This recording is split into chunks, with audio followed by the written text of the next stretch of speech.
Gérer le stress pendant une reconversion professionnelle. C'est le sujet qu'on va aborder aujourd'hui et j'ai vraiment à cœur de te transmettre des techniques qui vont te permettre de gérer efficacement le stress. Le stress est quelque chose de normal lorsqu'on traverse un changement de vie professionnelle. Pourquoi? Parce qu'il y a beaucoup de domaines de notre vie qui vont être impactés. Il va y avoir des facteurs financiers, puisque certainement qu'il y aura des formations à financer, qu'il y aura une diminution des ressources de façon temporaire, peut-être même qu'il n'y aura plus de ressources pendant un temps.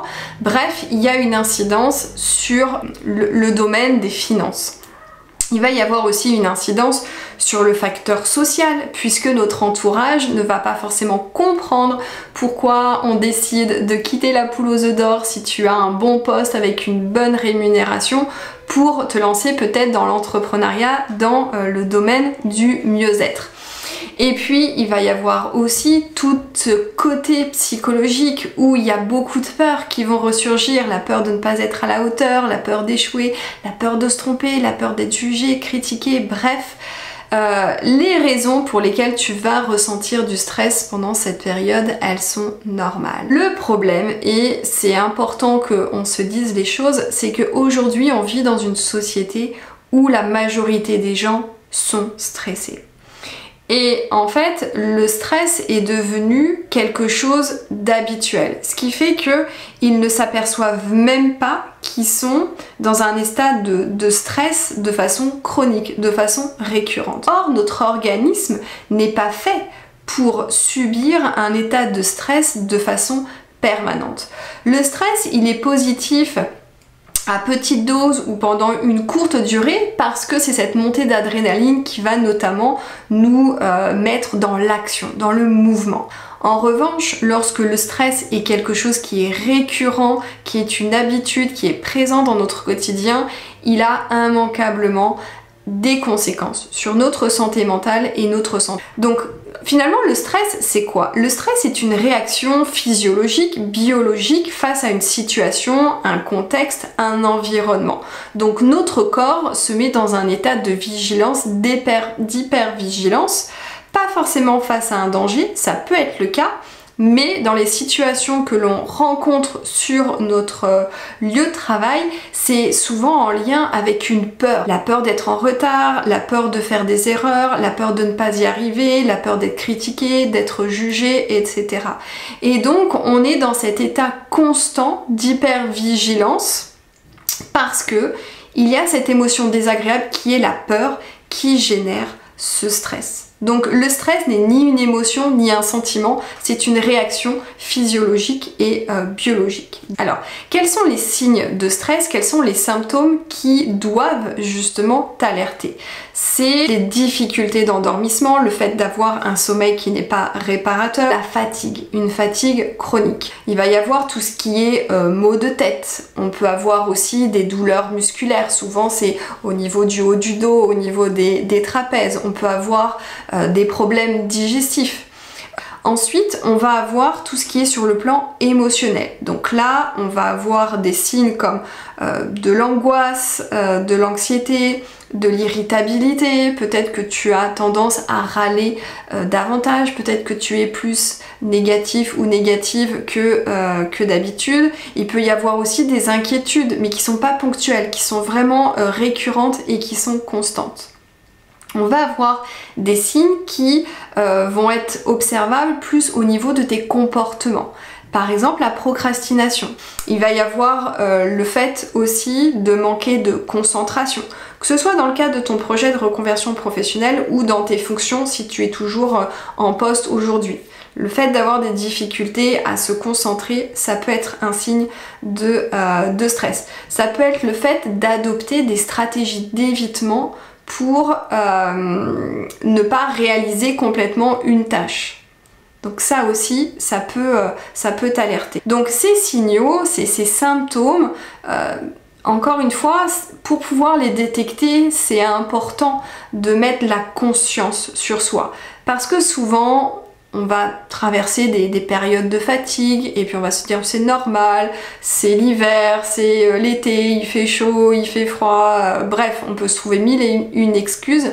Mais lorsqu'on a vraiment des troubles du sommeil ou lorsqu'on a vraiment une fatigue qui perdure dans le temps, c'est important de se poser et de se poser les bonnes questions et de se demander est-ce que je suis pas là maintenant tout de suite en train de subir du stress depuis un moment. Aujourd'hui, dans cette période de transition professionnelle, ça va être important pour toi de créer ces espaces, de mettre davantage de conscience sur ce que tu traverses. Encore une fois, si le stress il arrive de façon ponctuelle parce que tu as une pensée en lien avec ton projet et que du coup ça génère chez toi un doute ou une incertitude ou une peur, c'est ok.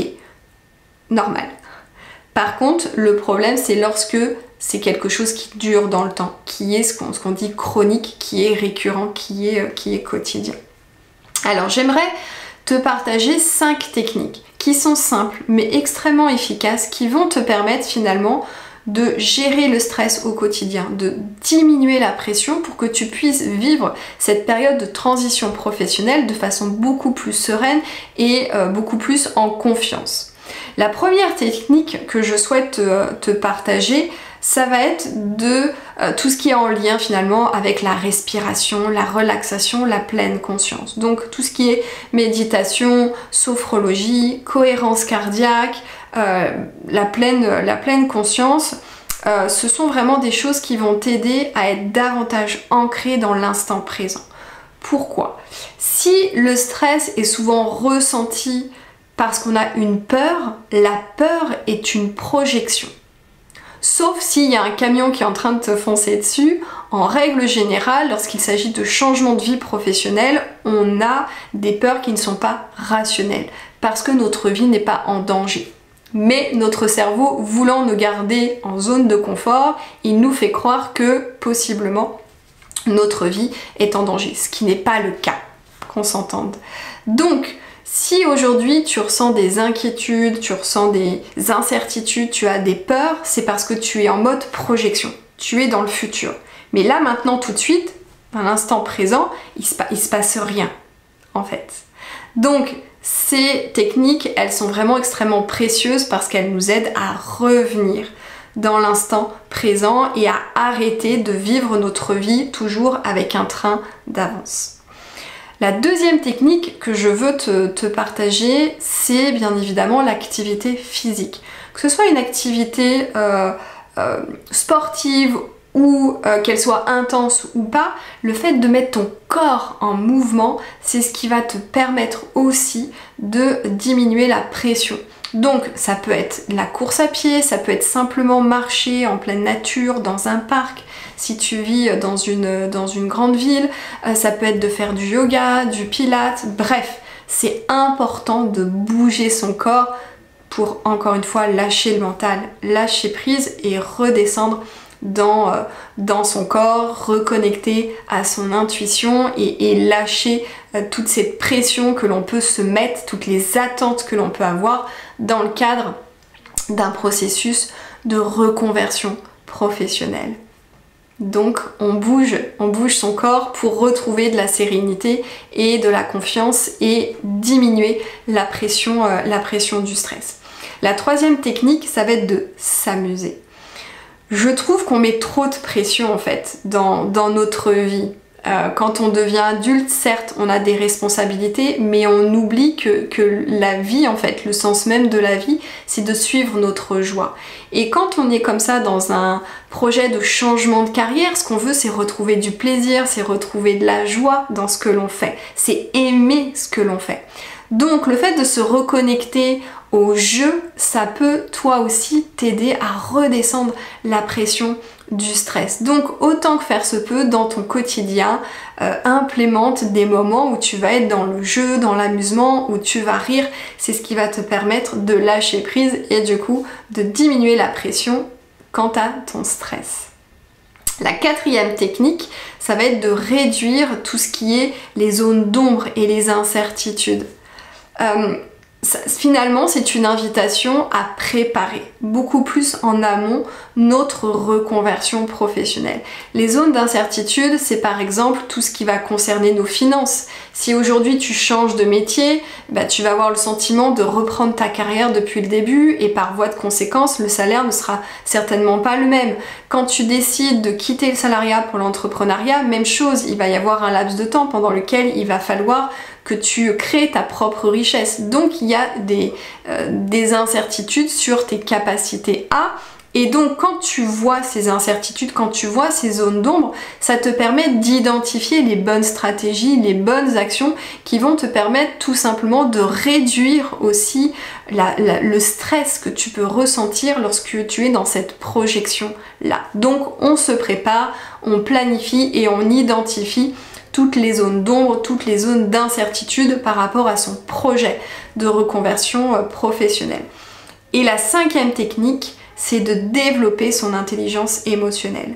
Comme je te le disais au préalable, le stress, c'est pas un sentiment, ce n'est pas une émotion, c'est une réaction physiologique et biologique.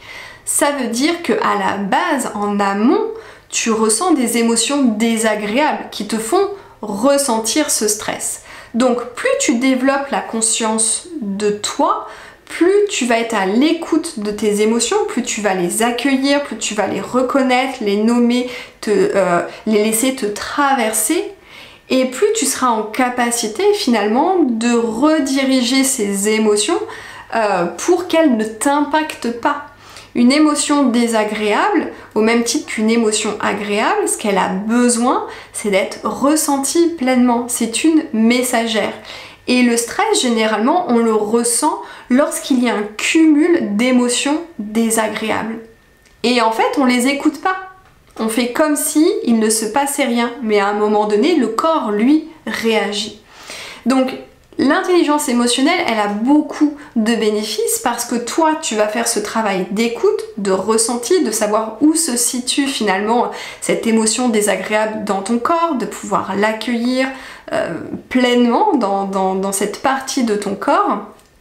Et du coup, toi, ça va te permettre aussi d'améliorer ta communication, de développer ton empathie, notamment vis-à-vis de ton entourage qui pourrait ne pas comprendre ce que tu es en train de mettre en place, qui est certainement dans l'incompréhension de te voir peut-être changer de métier, changer de voie pour faire totalement autre chose. Et c'est notamment lorsqu'on quitte le salariat pour l'entrepreneuriat, notre entourage peut avoir de nombreuses peurs. Donc plus nous on est en capacité d'écouter, d'accueillir nos émotions, de les nommer, de les comprendre, de comprendre le message qu'il y a derrière, et plus notre communication va être claire, va être efficace, et plus on va améliorer nos relations avec notre entourage parce qu'on aura fait ce travail pour nous. Et du coup, on comprendra davantage ce qui se passe chez l'autre personne.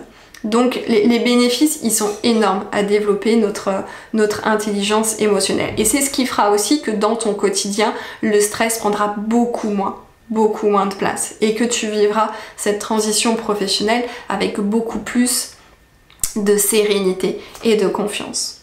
Donc si je devais résumer l'épisode d'aujourd'hui, c'est de comprendre finalement ce qu'est le stress. De mettre de la conscience. Ça, c'est la première chose à faire. C'est vraiment de comprendre ce qui se passe dans notre corps, de mettre de la confiance de mettre de la conscience sur ce qui nous traverse, et ensuite d'identifier les symptômes, les signes, et de se dire tiens, qu'est-ce qui se passe là depuis un moment? Ok, est-ce que c'est le signe d'un stress? Est-ce que j'ai le sentiment d'être stressée depuis un moment? Est-ce que ça me semble être quelque chose de récurrent, de permanent depuis un moment? Ok, qu'est-ce que je peux mettre en place dans mon quotidien pour faire redescendre la pression? Parce qu'encore une fois, un stress qui est permanent, qui est récurrent, qui est constant, aura une incidence sur ta santé mentale et sur ta santé physique et de façon globale sur ton bien-être. Donc, on prend à cœur ce sujet du stress.